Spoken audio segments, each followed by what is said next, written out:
You are now tuned in to the Lineman Lounge, the world's thickest sports podcast, with your hosts, Mike and Evo.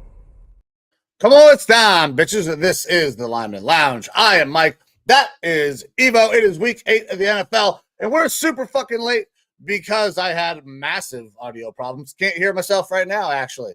But my man, Evo, we worked through it this morning. We got a lot of games to cover. We have a full slate of football this week. I'm excited. A lot of games, a lot of important games. My Browns will be rolling out an entirely new idea. They decided to change everything all at once in 1 week, so we can't figure out what actually the problem was. But with that, my man, welcome in. Your team has already played for the week. Did not go the way you had hoped. How you doing, brother? I'm doing all right. I don't know if you can hear me or not because, again, audio difficulties. All right, so we're good there. It would be shitty if you were giving thoughts and I was giving thoughts and we don't know what each other's thoughts are, and so we're just stepping on each other's cranks there. But we're good to go there. I'm doing good. I'm still a little bit in a blender from the Thursday night game. Didn't go well in multiple aspects. Just multiple things were really rough. But I'm still positive on the season and looking forward to what the rest of the season has going. I am also very fucking tired because Halloween this year is not on a weekend or absolutely close to a weekend. It is on a Thursday. And in my head, maybe my pea brain is fucked up, but I would think like, oh, next weekend on Friday night, Saturday night is when people would be going out to do Halloween events, adult Halloween events. And I think everyone else is confused because some bars and stuff like that, I went out last night, not dressed up. Originally was going to go dressed up, but then didn't because all the bars in Sierra Vista and stuff like that are like, we're doing shit on Saturday, November 1st. And then Bisbee's like, no, we're doing it tonight. And then a different bar last night tried to do it in Sierra Vista, and then they canceled because no one showed up in costumes. You got like half people coming into places in costumes, half not, and being like, what the fuck are you doing? It's very confusing. Either way, went out with the lady last night because she wanted to go have a drink. And she definitely can't hold her liquor anymore. Oh, okay. There we we're go. both doing the carnivore thing, and we got there at 8:30 and left by like 10:30 because she was sloshed, and that was an extreme early night for us compared to the beginning of our relationship, which is kind of nice for me because I just had myself a beer or so and called it an evening. I mean, of course, had to do the traditional go get Taco Bell for fuck Of course, for that 100%. Yeah, yeah, you go out and drink, and you got to get some Taco Bell. Yeah, she's gonna have a fun time when she wakes up and finds nacho fries, nacho cheese in her hair because she was just going at it in the car on the way home. There's gonna be lettuce and cheese and all sorts of stuff in her seat. But yeah, good night. I'm still fucking tired because I mean it's a lot of work, and that's still later than I normally would stay up. But doing good. Spirits are positive despite the atrocious Thursday night game. Yeah, it was close, but it was not close in my mind. And yeah, I'm ready to talk football. Like we started a little bit later, but I think we're going to be able to get through this because we normally end the show with about a half hour before the games start. And I don't have a whole lot to go over with these games because we're trying something new every week, just like your Browns trying something new. Well, this week I'm doing solo single things, scientific method to figure out why the fuck my picks aren't hitting. This week I'm going no info, rolling blind. I think you've done that before. I have. Those have been my best fucking weeks so far, actually. And I'm rolling in blind on this one. So I'm ready to go, ready to do this and run through our thoughts on all these games and where we would bet. Hell yeah, brother. I think I'm ready to kick off into some football, but I do want to give a shout out. Got a chance to go check out some high-level high school football yesterday. Had some sideline passes to go check out St. Ed's take on Archbishop Hoban. Hoban got a win, but man, those kids are big. G had a good time seeing how big, how in depth football gets at those higher levels, especially at those higher level programs. So it was really cool to go check that out. I actually think we're gonna get G to go and go and shadow. He was offered an opportunity to go shadow out there next year, so might take that just in case we decide that boy needs to go to Catholic school to go play some. All right. All right. I feel it. That would be really cool, like at that age to get to go and shadow like a higher level high school team, like even being on the sidelines or some practices or like team meetings and things like that where they're going over stuff, like to get a little bit of behind the scenes, lift the skirt a little bit, especially at a younger age, and possibly get an understanding of what it is all involved would be pretty cool. Well, he was a little shocked because I'd always talked to him about it, but I think he was actually a little taken aback. Like when a drive ends and once you start getting into higher levels of football, it's not like, okay, let's turn around and cheer on our other team. You're immediately going to work, whiteboards, you're talking, who did what. He's like, God, I wish we would do some of this. I was like, you'll get there. Well, you better get there. Like, otherwise that team's not going to be very good. But kind of that experience of understanding that higher level, like where you got to be mindset wise is really cool that I was able to, kind of show him for kids that's not that much older, but kids that are, going to, Division I schools, some Power 5 schools from some of the kids that were out there playing last night. So it was a really cool experience. Awesome. Very cool. But with that, let's roll into some NFL football. Let's get cracking. Do you want to run this thing down on the FanDuel? My notes are kind of gone now, so we're doing this thing blind because of the technical difficulties this morning as well. Yeah, absolutely. We're going to run through this FanDuel list, but we like to start off the show, with a morning game and an afternoon game, one that's kind of big to us. So I'm just going to shoot from the hip here, and I'm going to go with our big early morning game. It's a divisional matchup here between the Atlanta Falcons and the Tampa Bay Buccaneers. All right. This game is being played in Tampa, and the Falcons are favored -1.5 points at -104 odds. Bucks, you can give them those points for -118 odds. Obviously, Tampa Bay coming off of losing Chris Godwin, the big game versus the Ravens. Mike Evans, I believe, still out. So they're rolling out what am I saying? He's definitely out. They're rolling out a slew of different guys. Sterling Shepard, I believe, Jalen McMillan, the rookie, is going to be getting a lot of play at wide receiver. You even have Michael Thomas tweeting about, hey, call me up. I'm still a free agent. I'm not going to be injured. Maybe if you want to come have me play for your Maybe. team. Do you think Baker and Bucky? Bucky Irving might not even be playing in this one. I don't know. He might Bucky's be hurt playing as well. either. I think A lot of Bucky's also injuries been for good. that Tampa Bay team on offense. Do you think that they got what it takes at home, a second home game in a row, or are they going to drop 2 at home in a row, or are they going to be able to compete versus this Atlanta Falcons team divisional matchup? It's going to be pretty important. It is a divisional matchup. It's supposed to be a close game. The odds tell us it's a close game. Minus 118 given the Bucks points. I just have a hard time seeing where the Bucks are gonna generate enough offense. Baker is a high variable quarterback. Sometimes we're gonna have huge plays. Sometimes we're gonna have some really boneheaded plays. But he's had guys that will go out there and help him make those huge plays. And Mike Evans is a great jump ball guy. Chris Godwin is an excellent guy over the middle that can go out and get a ball. Bucky Irving is somebody who has been really effective in that offense, kind of making it pop. None of those guys are going to be playing, or in Bucky Irving's case, if he does play, I don't think he'll be fully effective. I don't know how they're going to score enough points against this Falcons team that is continuing to find ways to score points. We still don't I don't personally love the way that their offensive scheme is designed right now, but they are scoring quite a bit of points. I think they're leaving some things out there on the table.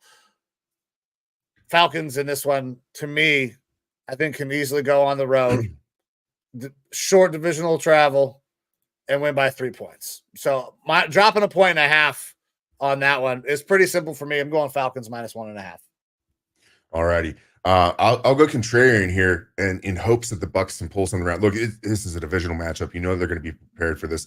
Hopefully, they're not too beat up from that game versus the Ravens. I liked what I saw from Jalen McMillan in college. He's going to be getting a much larger role there. This is not the way to go. Like, if you look at all those injuries for the Bucks. That being said, the Atlanta Falcons defense is just not that good. They don't have a pass rush. Hopefully Baker is going to be able to kind of call back to what he did in Cleveland, where you guys didn't have the same sort of receiving cast that he did out there in Tampa Bay, and he was still able to make things work. He had a pretty decent group of points with some of OBJ and very good Jarvis Landry. But what I'm saying is he didn't have a Mike Evans and a Chris Godwin out there week in and week out. Big game for Cade Otton as well. Cade Otton's had kind of a quiet sleeper year at tight end, but he's been doing pretty good out there. I know he's a big fantasy football pickup this week. I've had him as my starting tight end for several weeks now, hoping to see a big game from him. I'm going to take the Bucks plus the 1.5. I think this should be a close game because it's a divisional matchup despite the injuries. And I think that Atlanta's defense is susceptible to taking out those plays on offense. Like they are not that great. They don't have the pass rush. Hopefully Baker can figure out how to do something, mix and match. So I will take the Bucks plus a 1.5 here. I wouldn't recommend doing this, kids, but we're just going from the hip on this one. I was wondering if you just wanted to be contrarian because we're playing against each other this week in fantasy football.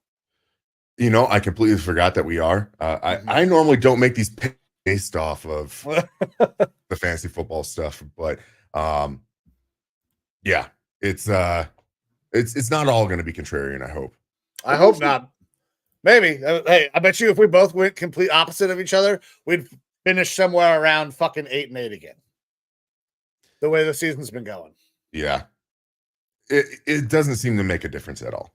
Yeah. But all right, well, we're going to jump onto our next game here. Keep the show rolling. We have the Arizona Cardinals going out to Miami. Tua Tagovailoa back starting in this game. It seems like they generally have a full complement of their offensive weapons there for Miami. And will things just go back to normal? We're going to find out. I think a little bit, yeah. Yeah, and I mean, I'm hoping so. I got Jalen Waddle, I think, in fantasy playing. Speaking of fantasy, look, Dolphins are favored here, minus 4.5 at home with minus 105 odds. You can give the points to the Cardinals for minus 115 odds. And yeah, I mean, Tua going back, this offense just did not work without Tua in there.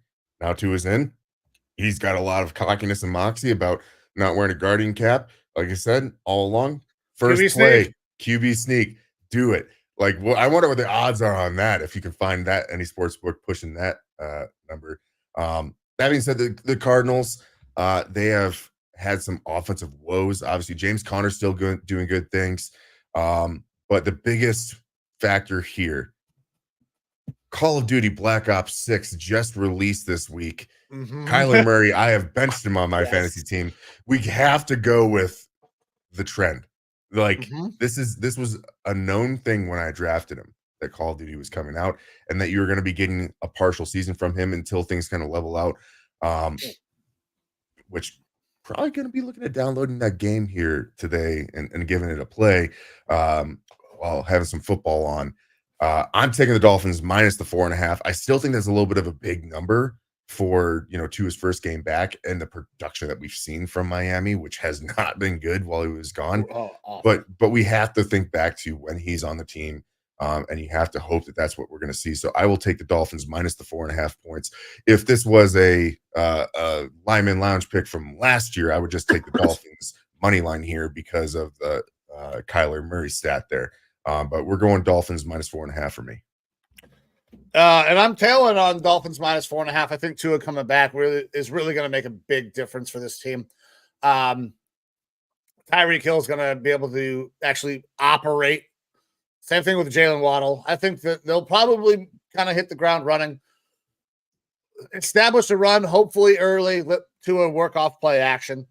I just don't see any way that the Cardinals, if this offense comes back and Tua does what Tua was doing before, can keep up, because Kyler has been really inconsistent, and I'm glad that you that was going to be the only one to bring it up. We got to keep pumping the narrative, man. Every couple of years, Kyler goes ghost because the new Call of Duty comes out. There is a new Call of Duty every year, whether it is a Black Ops or just Modern Warfare or whatever. Yeah, look, Activision, they are pumping a new Call of Duty out every year. So you know that at some point in time during the fall, a new COD's going to drop and Kyler's going to have a slight dip.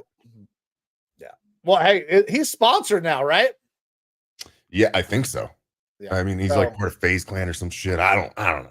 Either way, it's something you got to pay attention to. The stats are out there, ladies and gentlemen. Like, there are dips. Yeah. Take the Dolphins. If only for COD alone. Yep. All righty. And look, that's great advertising for them. I mean, fuck. For sure. They're getting talked about all over the place. All right, next game. We have the Jets going into New England to face the Patriots. Patriots getting 7 points at home with minus 114 odds, or you can take the Jets minus 106 odds. Devontae Adams' second game there, back with the New York Packers and Aaron Rodgers. I don't think that they signed Jordy Nelson or Eddie Lacy yet, but I'm sure that the phone has been ringing for him. They were negotiating stuff. Eddie Lacy work out right tackle. Yeah, didn't work out for the Jets last week. Look, David Bakhtiari is still out there as a free agent as well. So, like, that could still happen. Maybe my Vikings want to give him a call because we're down a left tackle for the year. Though I think he might be washed with injuries as well. Either way, Patriots switch to Drake May. Things have been going a little bit better, but we're seeing some good things from Drake May. He is playing rookie quarterback football, but you can see some of the potential of him there.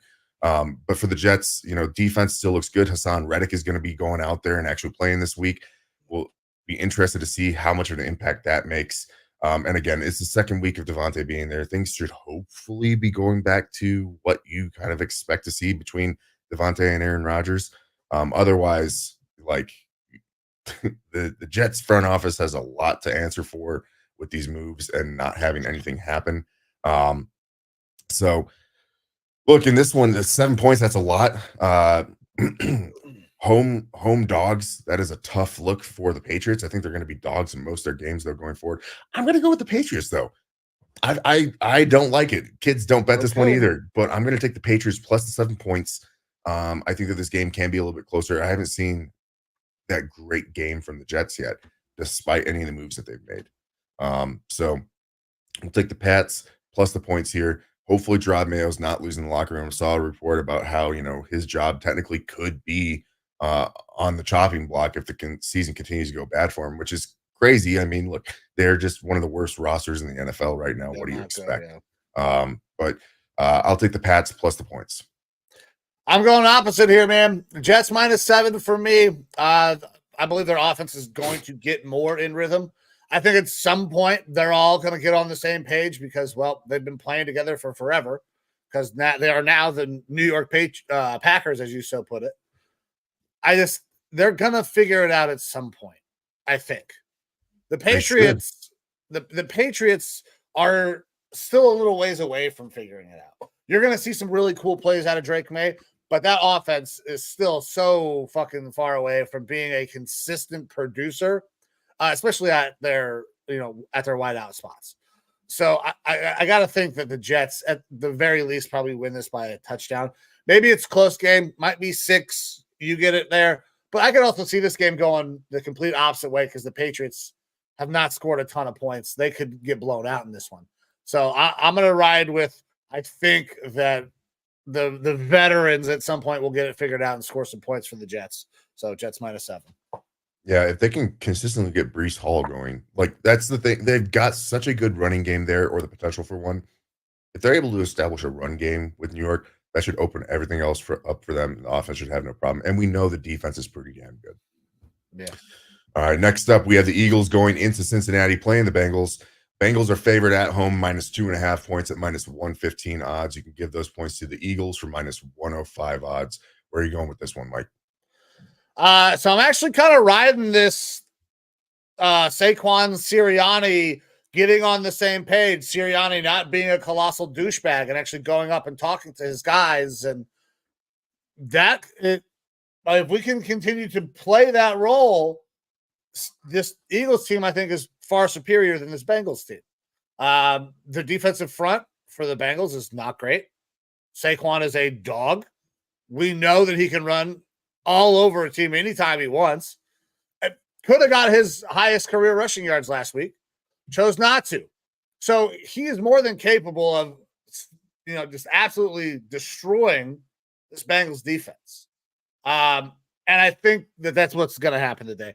I'm going to rock with the Eagles. I'm gonna take points, which is crazy to me that I'm getting points because I think the Eagles are they're going to start catching an upswing here, and I don't think the Bengals are very good. Now, a couple things with the Bengals. T. Higgins is out today. He's been inactivated while we were doing the show. I saw that pop across my feed. So no T. Higgins, big Jamar Chase focused game in this one. And look, we've been talking a lot about this Bengals defense and how they're not very good. You have Trey Hendrickson and not a whole lot else. The past 2 or 3 weeks, their defensive line has actually been playing more average football. So you've been seeing some better stuff from the Bengals. Got to call a spade a spade. They've been bad most of the year, but they are picking things up a little bit more, and it's bringing some hope to those Bengals fans. That being said, Eagles, they are a much better roster. The running from Saquon has been looking better. I still haven't seen the passing game pop like you want to see it, but I'm hoping that it does today because I am also taking the Eagles plus the points. I'm hoping for a big day from Devonta Smith, part of my Lineman Lounge parlay for him. So I will take the 2.5 for Philly in this game. Then I got Saquon as part of mine. So, all right, next up, Green Bay Packers not having a home game. It feels like they've been having a lot of home games recently. They're going out to Jacksonville to play the Jaguars. Big Tank Bigsby game. We'll see. I don't know. Jags are getting 3.5 points, -112 odds. Packers -3.5 and -108 odds. Look, Jags, they were able to get a win, I believe, out there in the UK. But they're still not looking great. Christian Kirk on the trade block, it sounds like, after being there a couple years. And possibly some more major moves looking to be happening with the Jags if things still continue to not look too good there. And this is kind of who I think the Jags are this year. They're very dysfunctional. I don't want to say it's a Doug Peterson thing. I think it's it's a front office thing. We talked about this in previous weeks. Like, they have some solid pieces on that roster, but nothing seems to be clicking. Maybe they do need to make some other coaching changes, but we've seen in the past Doug Peterson do good things. Either way, Green Bay's been rolling. They've part of that super strong NFC North. I'm going to take Green Bay minus the points in this one, minus the 3.5. Oh, my man, I'm going the same way. I got to take the Packers -3.5. Jordan Love is wildly inaccurate at times, but the Jaguars defense does not necessarily capitalize on mistakes when they get them. They have been pretty bad about turning turnovers into points. And they're kind of grasping at straws right now down there in Jacksonville, man. They get a win, sure, over in London, but this Packers team is capable of competing This team has shown that they play really good defense. They can win with their backup quarterback in a completely different game plan. I know you're a Packer hater through and through, but they're not a bad team by any stretch of the imagination.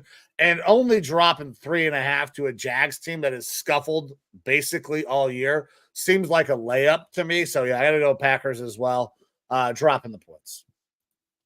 All righty. Next up, this is your time to shine, Mike. Go over this game. Baltimore Ravens going into Cleveland versus your Brownies. Brownies getting 7.5 points at minus 115 odds, minus 105 odds to take those points from the Ravens. Jameis Winston starting, Deshaun Watson out for the year with an Achilles. New offensive play calling. How's this going to go for you? So I am going to be positive today. And not necessarily because I'm super high on this Browns team or what's going on with the things that are going on inside the organization football-wise. But there was a massive loss in the Cleveland Browns community. The voice of the Cleveland Browns, Jim Donovan, has passed away from his battle with cancer. And everybody on Twitter who is like pretty deep and entrenched in Browns Twitter is going to try, I believe, we've actually seen a few people do it now, to not be negative today about what happens. I don't like the fact that we changed everything about the team in a single week so we can't pinpoint what's going on. But I'm not going to be negative today. We got this fan base is fractured for whatever reasons you want to attach that to. No matter what side of it you're on. I'm going to be positive today. I think Nick Chubb has a decent little day. Shows a little bit of older Nick Chubb now that he has got a game under his belt. I don't know if we win. We might. I think the team is probably going to try to rally around the loss of Jim Donovan. I don't know if it's going to be enough, but I'm going to take them. I'm going to take the Browns plus the points. If it's 7, that sucks. I'll still win the bet, but I'm going to try to not be negative today and kind of go in solidarity with a lot of the Browns community and celebrate somebody from the Browns rather than talk down on somebody about the Browns today. All righty. That means I've got to take the Ravens dropping the 7.5 points. Whenever I go oppo of you on these Brown bets, it tends to work out for me. Right. Also, like, look, the Ravens they've just been rolling, man. Like, they've been doing very fucking well. The offense, especially around Derrick Henry, has been insane.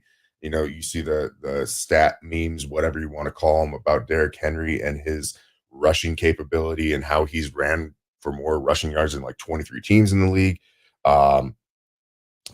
It's just been really good for them on offense. The defense is still susceptible. We don't know what your offense is really going to look like now that you have a new quarterback and play caller at the helm.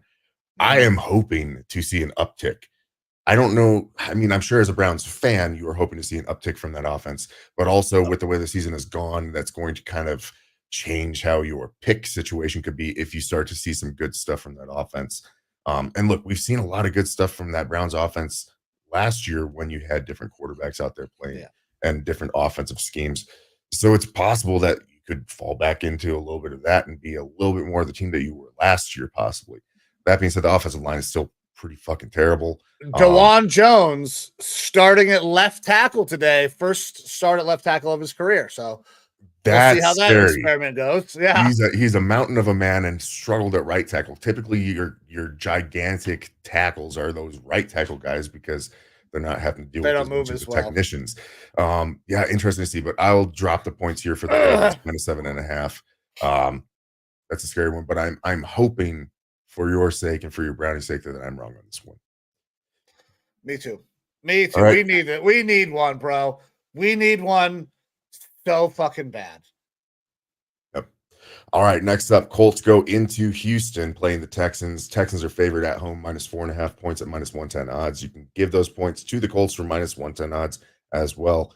And for me, this is plain and simple. Anthony Richards is playing quarterback. We saw how absolutely terrible things went for him last week, passing wise. Terrible first half, not a good game at all. And the Texans are a better team. They stuck it out there with the Packers pretty long. This is a big game for Sexy Torres Shotguns and his counterpart at work, old Big Phil Alvarado. They are trying to work on some sort of a bet. I don't think it was hammered out yesterday. These are coworkers of mine of who has to wear what jersey, or does someone have to get a tattoo on their butt cheek. I don't think anyone figured that out. Either way, Texans in this one for me. I'm dropping the 4.5 at home. Colts, I don't know that Jonathan Taylor is back or not. I don't think it makes a difference. When Richardson's out there playing quarterback, it is high variance, big play capabilities, but the Texans have a solid defense. And these teams always tend to play each other pretty tight. Despite that, I'm going with the Texans. I'm dropping the points here. I just don't see it for these Colts yet. Like if Flacco's out there, I'm giving serious consideration to the Colts with this line, like giving them the points. But yeah, as of right now, it's Texans for me. Got a question here from Roberto Gussolini. I know he always he was talking earlier about never betting against the Jaguars. Yeah, I don't know about that. But why does Tank Dell suck? Ooh, probably because he is not as consistent as you would like for your fantasy team. Roberto Gussolini would be my guess. The weeks you play him, he doesn't do good, and the weeks you don't, he goes ham.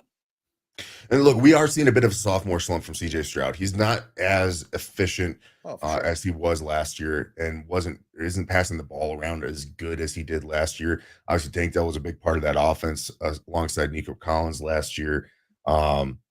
Now you don't have Nico. Stephon Diggs is there. You'd think that with all those weapons that the ball would be getting passed around a little bit better from CJ. But again, he's having a little bit of that sophomore slump. I don't think that's indicative of how his career is going to go. But that means that Tank Dell is going to suffer a little bit. And, I don't think Tank Dell is a one-trick pony, a gadget guy or anything like that. But I think people slept on him because of where he was drafted last year and maybe didn't give him enough credit. And then by the time that people started to figure out who he was last year, people being defenses, he got injured. So Tank Dell's a good player. I think they're going to figure things out. And he hasn't had one of those games where he's really popped yet. He is probably fitting into more of that number 3 style role right now. The slot guy. And you aren't going to see huge production from those guys week in and week out.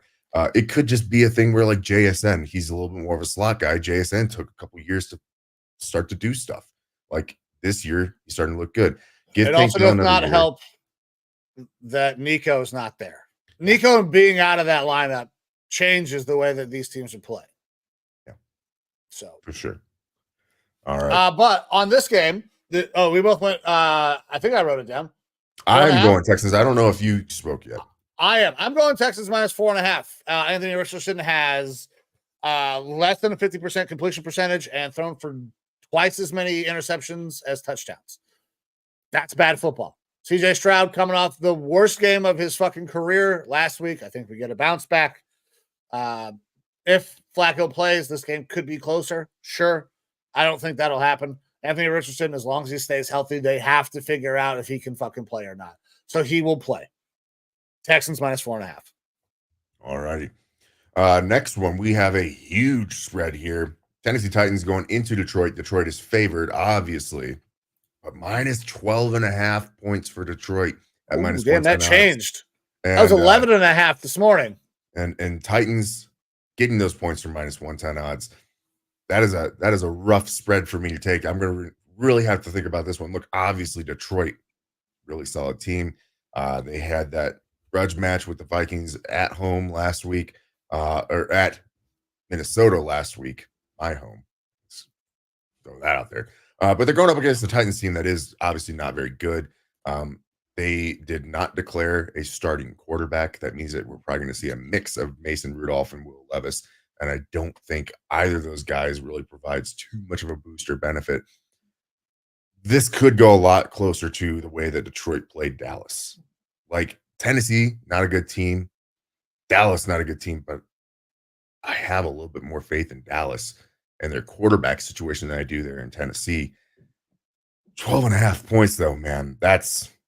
I'll go first, bro. Score. I'll go first. I'm definitely dropping the fucking points. Tennessee's awful, dude. They have no idea who's playing quarterback. They just traded away their best wide receiver. Yeah. The running game has not been consistent at all. And I mean, the Lions can score on one of the best defenses in football whenever the fuck they want to. Lions minus 12.5. I dropped this at 11.5 this morning. I'm still good with 12.5 now. Now, if it pushes to 14, I'm not doing it. But 2 touchdowns, Lions are for sure better by 2 touchdowns, in my opinion. Yeah. Look, if this was just a pure play of who's going to win the game, it's obvious I'm picking Detroit here. 12.5, that's a tough pill to swallow, but I'm going to go ahead and do that as well because, look, the Detroit offense is very, very good. I'm hoping for a big game from Jared Goff because playing him in fantasy against you. This is the thing, though, is that I don't know how much Jared Goff's going to have to do. Between David Montgomery and Jahmyr Gibbs, they should just kind of be able to have their way. Control the game. Need to have much of a passing game here. So Detroit minus the points for me as well. All right, here we go. All right, and I believe that takes us into, or that's all of our morning games. Let me double check here. Should be the last morning game. Yeah. All right, let me go ahead and pop up the picks for the people so you can get your morning bets in. All right, we both picked the Vikings. It didn't work out, but this morning I go Falcons minus 1.5. You went Bucks plus 1.5. We're both on the Dolphins minus 4.5. I'm going Jets minus 7. You took Patriots plus 7. Both on the Eagles plus 2.5. Both on the Packers minus 3.5. I'm taking my Browns in a game that's dedicated to Jim Donovan. You are taking the Ravens in a play that has worked for you basically all year. Do the opposite of what I do with the Browns. Both on the Texans minus 4.5. Both on the Lions minus 12.5. Big spread there, but that is your morning bets on a week with a completely full slate of games. All righty. Afternoon games. We have the Saints going into LA versus the Chargers. Chargers favored minus 7 points at minus 110 odds. You can give those points to the Saints for minus 110 odds as well. This is the Saints team that just re-signed Alvin Kamara. He hasn't looked as good as he did those first couple of weeks. No one on the Saints have looked as good those first couple of weeks. Chargers defensively pretty solid. Best points scoring defense in football, and starting to figure some things out. Where are you going to this game, Mike? Yeah, well, you brought it up. The best scoring defense in the NFL against a team that has really, really struggled recently to score any semblance of points in the Saints after being explosive to start the year. I think that the Chargers will control the game. Herbert will probably find the fucking end zone. I mean, they put up a ton of yards. They just could not get in the end zone. I think they can get in the end zone against the Saints team. Chargers minus 7 for me.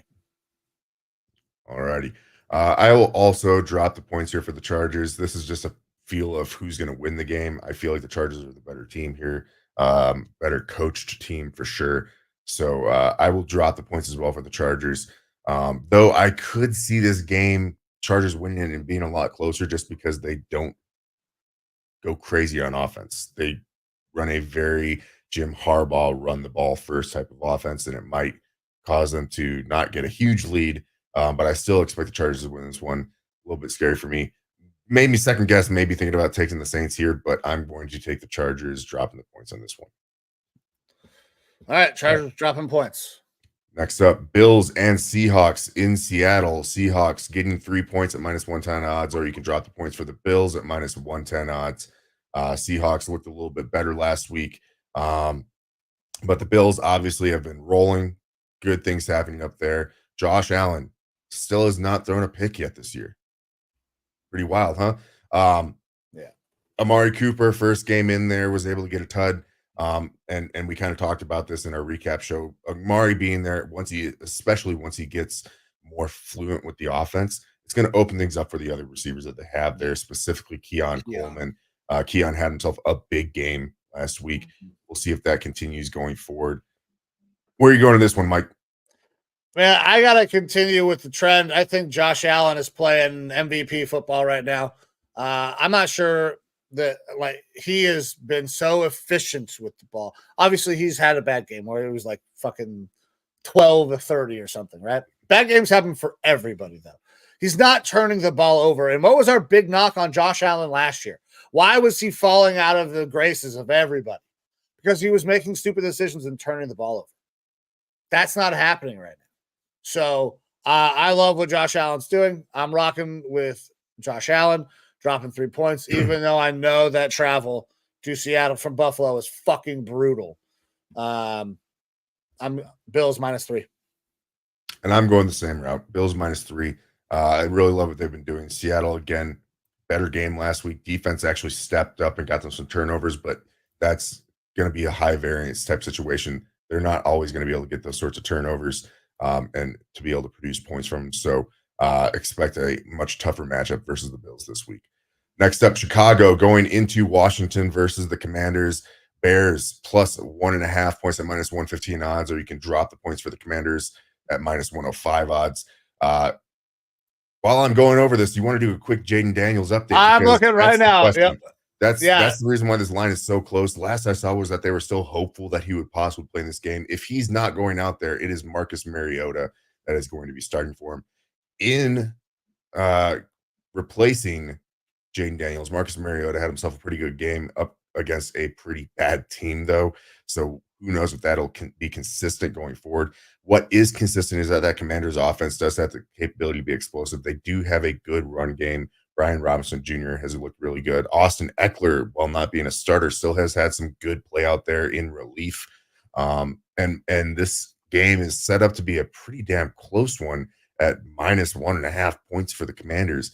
That Bears defense obviously is pretty solid. We're seeing better things out of Caleb. Things are starting to actually happen for them. And this Commanders defense is suspect, right? They lost Payne for the year, Peck injury, or was it Payne or Allen? I think it was Allen to a Peck injury along their defensive line, one of their best defenders. But they still do have some good vets there for the Commanders defense. And the Bears are coming off of a bye week. We'll see how Caleb does off of a bye week here. Any news on Jaden Daniels before I make this pick here? Okay, so I went and searched the Google machine. Things are old from yesterday, like 9-10 hours ago. I do have something here from, and I'm going to shout these guys out, Sweet Home Chicago Sports over on X. That's SA Chicago Sports. They're saying that Jaden Daniels is currently listed as questionable on the injury report. If he is questionable at this point, and that is official, that would tell me that he's probably going to play. He would be ruled out if he's not playing. If he does not have that out designation at this point, I think he's playing in this game. So I'm expecting Jaden Daniels to play. Now, I do not know how accurate Sweet Home Chicago Sports is. But that's the only thing that I see that is even remotely recent that says anything about what is happening with Jaden Daniels. Look, I'm going to play this as if Marcus Mariota is playing just to be safe, and I still kind of like the Commanders minus the 1.5 at home. So I'm going to be dropping this 1.5. If Jaden Daniels plays, that makes me even more comfortable in this one. I know I've been knocking the Bears a little bit. I don't think they're as good as their record indicates, but look, we haven't seen much better stuff from Caleb Williams. The run game has been getting going a lot better. Coming off of a bye, there's every reason to think that, especially if Jaden Daniels isn't playing, that the Bears have a chance of keeping this one close.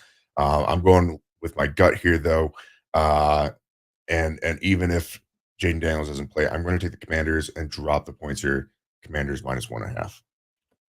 All right. I already made this bet, so I'm going to continue to rock with it. I'm going to go Commanders -1.5 as well. And I think he probably will play. He would have been ruled out by now, it feels like, man. We would have had some sort of information. Unless his on-field workout just goes really bad, I would expect to see him play. What I can find from Yahoo Sports as of 19 minutes ago is that he will be a game-time decision. I'm going Commanders, man. Commanders -1.5. I like their run game. Robinson has been fantastic for my fantasy team. Kind of kept me afloat for a little while in a couple of leagues. Their defense is not bad. I think Caleb is still prone to making some mistakes if you can get some pressure. We've seen Jaden Daniels be really good about taking care of the ball. Mariota, if he plays, he just has to not turn the ball over. I'm still going Commanders minus 1.5. All righty. Next up, Carolina Panthers going into Denver playing the Broncos up at Mile High. Broncos favored in this one, a hefty amount, minus 10.5 points at minus 110 odds, plus the points for minus 110 odds for this Panthers team. Andy Dalton, I believe, not playing this one. Bryce Young is going to be starting because Andy Dalton and his family got in a car accident. It sounds like everyone is going to generally be okay. In other news, Reynolds, receiver for the Denver Broncos, shot in the head at a strip club. And the arm and the leg, possibly. Obviously, not a huge piece of their offense because Bo Nix is kind of limiting what they can do in the passing game. Yes, has he played a little bit better? For sure, but he's still Bo Nix until I hear otherwise. But this defense is playing really fucking solid. The Broncos do have a solid run game. I'm expecting a game from Javonte Williams. We're seeing over 50 yards rushing, probably another 30 yards in the air from little dump offs. 10.5 points is big to give to this Broncos team, and it scares me, but you are going up against a Bryce Young led Panthers team with not much to speak about on offense. Adam Thielen on the trade block, Deontay Johnson on the trade block. Xavier Leggette's done good things for him, but I'm not expecting to see a ton on offense from the Panthers this week with Bryce Young going back in there. I mean, we've beaten this horse completely dead. It's turned into paste. He's not meant for this team. I'm going to drop the points for the Broncos here. It is a lot of points to drop at 10.5, but this Panthers team has not been great. And Andy Dalton's not out there. That's what sells it for me. I'm doing the same thing. I don't love the Broncos team. I've said it a few times, but the Panthers team is the worst offense in all of football when Bryce Young is playing quarterback. It wasn't even close. It was the worst offense in all of football when Bryce Young was playing quarterback. The Broncos have a pretty damn good defense. They don't have to score that many. I know the Panthers aren't fucking scoring any points today. Maybe they get 3. They're not getting over 10 with the way this Broncos defense has been playing. Broncos minus 10.5. All they got to do is get to 21 points, and that's covered. All righty. Next up, Kansas City and the Raiders. Speak about bad quarterback play. Pat Mahomes, middle of the pack, nothing too special. And Las Vegas Raiders, Aiden O'Connell, out, thumb injury. Gardner Minshew going to be playing some. He had 4 turnovers last week. They bring in Desmond Ridder. I don't know if he's going to be playing too much. Look, we've seen some good play from the Raiders this year. Obviously, the Raiders went and beat the Ravens early on. Right now, Raiders at home are getting 9.5 points at minus 115 odds, or you can draw out the points for the Chiefs for minus 105 odds. Something about this game tells me it could be a little bit lower scoring. The over-under is 41.5, and I could see the under possibly hitting in this one just because we haven't seen great play. But there is one side of the ball that we are seeing great play from. That is the Chiefs defense. Spagnuolo continues to put out a good product there. The way that Gardner Minshew was turning the ball over last week, that could continue this week for sure versus this defense. And so it scares me to think whether or not the Raiders could eclipse 13 points in this game. And the Chiefs should be able to put up roughly 20 to 23 points. D-Hop going in there, he's going to be fitting. I think he's going to fit real nicely into that Rashee Rice role. So the production that you saw from Rashee Rice, obviously he's not as good and youthful as Rashee Rice was, but we saw good stuff from Rashee Rice. That is who DeAndre Hopkins is. You could see a lot of targets and a lot of receptions from D-Hop. If you're a fantasy owner, expect a huge uptick compared to what he had there with Tennessee. You got to drop the points here. You got to drop the 9.5 for the Chiefs just because I don't 9.5? 9.5. I don't see the Raiders keeping it that close. Fuck, I thought it was 7.5. I'm still dropping the points though too, man, because just like you said, I don't know if this fucking Raiders team is even going to be able to hold on to the ball. Gardner Minshew has been an absolute turnover machine all year. Now, granted, so has Pat Mahomes. Pat Mahomes has turned the ball over quite a bit himself. But the addition of DeAndre Hopkins will be huge. I like the comp to Rashee Rice. They can do very, very similar things. Maybe not so much the DeAndre Hopkins. You're not going to see the big explosive play like we might have seen from a Rashee Rice at this point. But working through the middle of the field, being a stick mover, being a consistent target, those are all things that we're going to get from this Chiefs offense. And it doesn't matter how long he's been there. Like, they're going to draw things up for him. Andy Reid is a goddamn genius when it comes to offensive game planning. Chiefs -9.5. All right.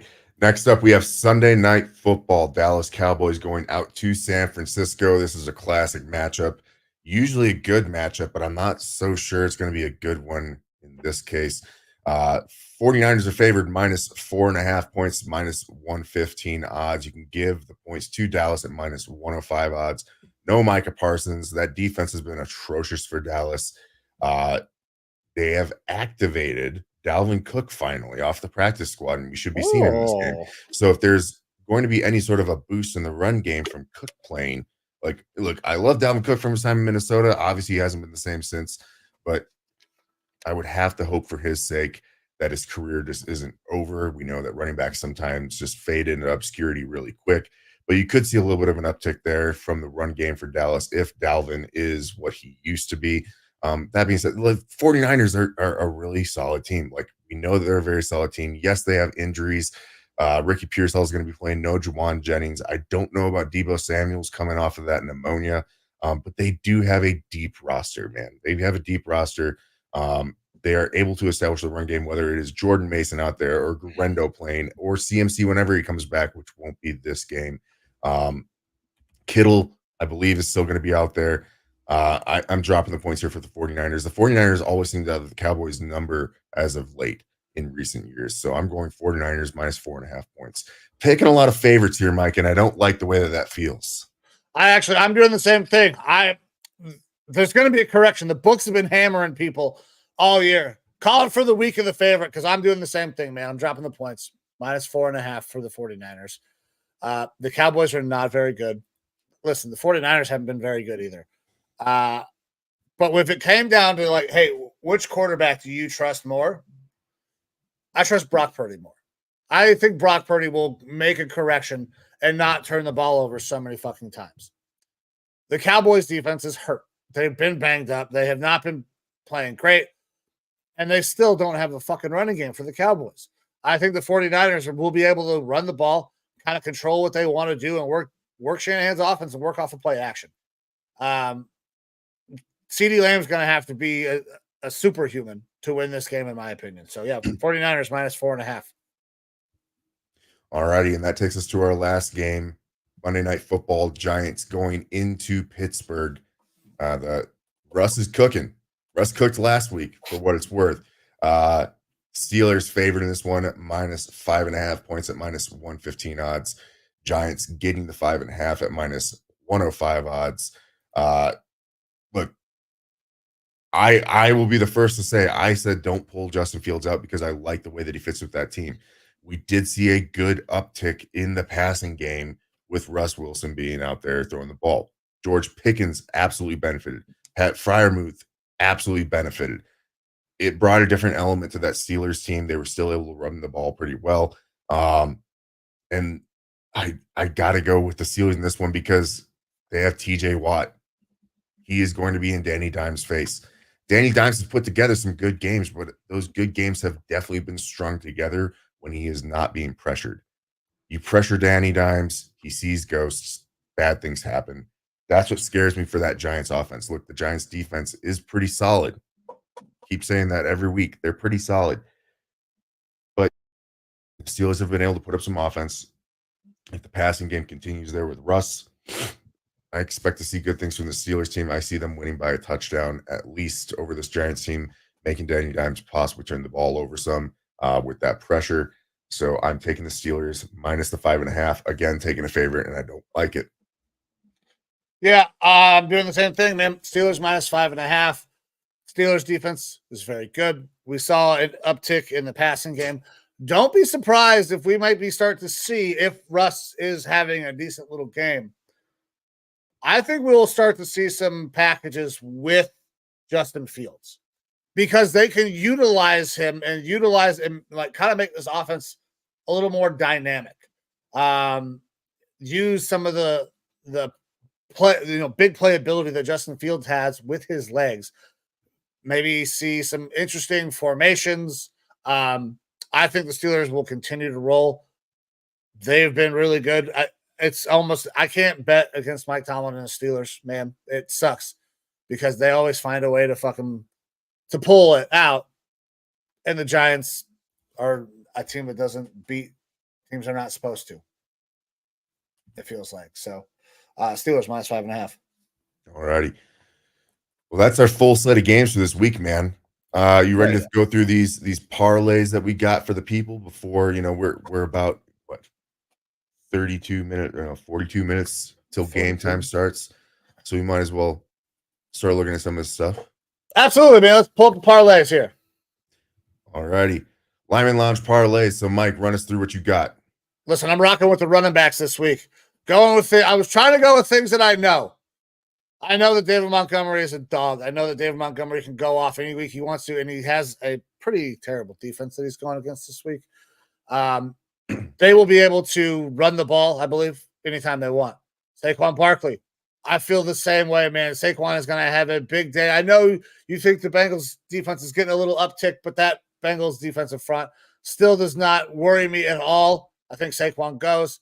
And I'm rocking with Nick Chubb again because I think that with the change in the offense, with Jameis Winston, we will see more runs from under center. We will see an uptick in the running game. We'll see an uptick in the offense. Rocking with my running backs, plus 551 over on all of their yards for today. All righty. We don't bet unders in this house. We go overs. All right. Yeah, we don't bet unders. I parlay Joe Mixon 70+ rushing yards. Look, whenever Joe Mixon has played, he's been putting up triple digits, basically running. He's going up against a bad Colts defense this week, bad at defending the run. So I expect him to thrive, have himself a really good day. Devonta Smith going up against that Cincinnati Bengals, like I said, a little bit better on the defensive line. We've seen some better play, but the secondary still is not great. Devonta Smith has been one of those main targets for Jalen Hurts, him and Brown. So 5 or more receptions from Devonta. I expect him to get fed today. And Drake London has been the focal point of that passing offense for the Falcons in the past game. I think Kirk's going to lean on him. We've been seeing some big games from Drake. So 70 or more receiving yards from Drake London in this one gives you 445 odds for my parlay. All right. Ooh-wee. That was pretty good, man. After all the difficulties we had this morning, I thought we would be in a little bit of trouble to make time. We're going to hit this thing right about an hour. Well done, my man. Way to drive the bus there. We got to fire through. If we have technical difficulties, you got to pardon our dust. We're gonna find a way though to make sure we get these picks out, so that way we can go with another solid 8-8 week or whatever we're doing. Betting around 500. We got to make sure you guys can hit even, or hopefully a little bit better than even sooner or later. Look, again, we took a lot of favorites in this one. I don't like the feeling of taking all the favorites because typically Vegas doesn't allow that to happen. Vegas and the NFL definitely didn't allow that to happen on Thursday night. They wanted to make sure that one stayed in Vegas's hands. It was egregious, egregious no call. We didn't really talk about it. I'll bring it up just real quick. You can't miss that call in that spot. I just don't know how you call a safety if you're not watching what's happening with the quarterback. Yeah. Like if you're able to call a safety, you should be able to call the face mask. Yeah. The whole we didn't see it, didn't have a good angle, and then every fucking picture and video out there are the refs being like watching it fucking happen. Yeah, and you literally see his head snap. Like that is the universal sign. Nobody on a football field just randomly goes. Well, it doesn't. Yeah, it doesn't happen like that. Look, I'll say this real quick, and obviously we're going to go over this on our Tuesday show, the games and whatnot, but it was a bad game for the Vikings, specifically on defense. We did, against that offensive line, we should have been able to get pressure, and we didn't get any pressure. Our defense and the way that we've been playing, getting turnovers, has been predicated on us getting pressure. No pressure got home, and Matt Stafford's going to be able to take advantage of that. especially when you get your two main wide receivers back, Cooper Kupp and Puka Nacua. He's going to be able to find those guys. The defense did not get home. This was a kind of defensive failure on this football team. Despite that, the game was able to stay relatively close. And my biggest thing is I hate seeing games at critical moments be impacted by the referees so much. Like that goes for my team, that goes for any team. When the refs make blatant and obvious mistakes and they cannot fix them, it bothers me so much because who knows if the Vikings would have driven the entire field, scored a touchdown and a 2-point to send it to overtime. The odds are probably against them the way that they have been playing. But I would like to have at least seen it be given an opportunity. Yeah. Right? Like not getting the opportunity that's why it feels like things were stolen. We didn't get the win stolen from us. We got the opportunity to have a football game taken away from us as fans. It's egregious. NFL has already come out and said we're going to look at ways to find, how we can replay this in the future because it was egregious. It was bad. And it's not a good look when over 90% of the money in Vegas is on the Vikings to win. And then the referees impact the potential for that hitting or not. So a lot of bettors obviously are upset with that one. We also lose our left tackle for the year, having surgery. Darrisaw going down, one of the best left tackles in the league. That really hurts. David Kessenberry, we saw him kind of get run over in that game. He has been good as a relief tackle, specifically on the right side, but he's been okay as a relief tackle. He's still not a guy you want out there starting games. So that's going to be difficult for us going forward. But kind of like Sam Darnold said, kind of like KOC said, I had the same thought process. You're supposed to be undeniable. You're not supposed to allow the refs to affect the game like that. I still think that we were the better team there. We should have been playing better. We should have been out ahead. The defense should have found a way to get home, and undeniable in that moment. It shouldn't have been the refs made a bad call and now we don't have a chance in this game. It should have been the refs made a bad call and that sucks. And we give 2 points to the Rams, but we are still in a position where we can win that game. So that's on us. We still have an easy part of our schedule coming up here going forward. So hopefully we can rebound after these 2 losses in 5 days. And still have a good season because look, if we win our next 3, we're 8-2, and it still feels like a fucking great season as of right now. And I'm not that worried about it. So need to see better things, especially from the defensive side of the ball going forward. All right, brother. With that, we can get out of here, man. We got some games coming up here pretty shortly. I know that was a tough way to lose a game. And it was terrible. Egregious no call. We've seen that happen a couple times. When the defender is like, oh, I fucked up. Yeah. I mean, it's the Saints PI all over again. So we'll see something that reactionary where you can review pass interference or review face masks, and then it'll go away because they won't like it. Because like they have those sky judges that are, and we've seen it work this year where they're going to call from the office saying like, hey, you missed this, or hey, this was a catch or wasn't a catch or something like that real quick. In that moment, that should be like, whether we know about it or not, someone should be calling down to that ref and being like, yo, you just missed the most egregious face mask on this.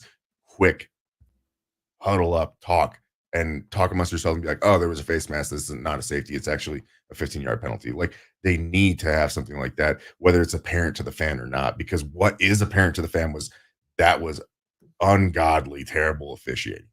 Yeah, you're 100% right. 100% right, brother. All right. Well, hopefully the officiating is better today. If you are a fan of any one of these teams and your team gets screwed, just know it's not just you. Everybody's getting screwed because the refs suck for everybody, unless you're a Chiefs fan. But with that, we're going to get out of here. I'm Mike. That is Evo. This is the Lineman Lounge. If you want to interact with the show, you can go to any one of the places below. We got X, Facebook, TikTok, the call line, which is now closed. And if you guys would not mind, we would love it if you would head on over to the YouTube, please like, share, and subscribe to our channel. It would mean a great deal to us. That's how we are going to be able to try to continue to grow and build this brand. But with that, we are going to get out of here. Evo, on this beautiful Sunday, give the people one last word. Be undeniable. Don't let the refs impact your game. That's all I got. But be undeniable. That's a hell of a motto for life in of itself. But guys, we're gonna get out of here. Thank you for spending some time with us. Time is the most valuable thing that you have. So anytime you spend it with us, we are forever grateful. I'm Mike. That's Evo. This is the Lineman Lounge. See you.